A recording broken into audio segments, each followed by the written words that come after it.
Nous avons cette pièce centrale qui est celle de Philippe Ramette, artiste français, qui vous propose le suicide de l'objet, donc le fauteuil pendu à sa corde.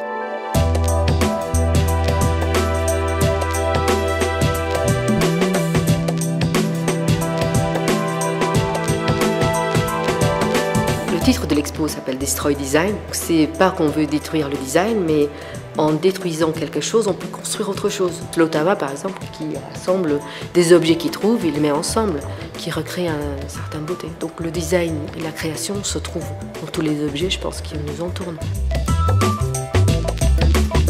Humour d'abord et absurde avec cette armoire de Maurizio Cattelan. Les motifs sont composés de traces laissées par les insectes. Et ces traces, ces motifs sillons sont scannés puis transférés sur le bois. Sylvie Fleury s'inspire de ce bedroom ensemble que Claes Oldenburg a créé à partir d'un modèle qui est une chambre de motel californien. On a essayé de créer un dialogue entre les œuvres. Donc les œuvres entre eux parlent. Ils nous demandent à chercher les dialogues entre les œuvres et de voir comment deux mondes se croisent.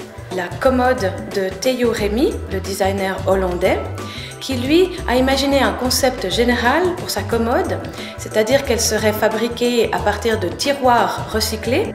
À nouveau, c'est un élément de mobilier qui s'intègre dans les espaces et qui est là pour l'habiter, pour faire de nouvelles propositions, pour vivre différemment.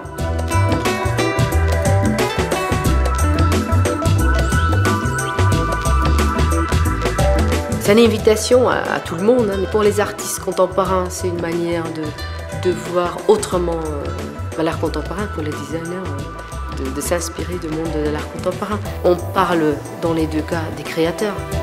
Là, on voit énormément de parallèles entre le tableau qui est bidimensionnel et la chaise qui est tridimensionnelle. Un tapis qui peut servir de lit avec deux tables de chevet, deux lieux de rangement qui, une fois utilisés, peut être accroché au mur ou roulé et simplement mis dans un coin. C'est la première fois qu'on la montre. C'est aussi la première fois qu'il y a certaines œuvres qui sont exposées ensemble. Après, elle va voyager au Danemark, à Russe, et après, elle sera montrée à Gand. Et le but, c'est quand même dans chaque lieu que ça soit interprété et vu autrement. Donc, je dirais, il faut découvrir ici. Il faudra aussi voyager, peut-être, si on peut, pour voir les associations et les dialogues créés par chacun.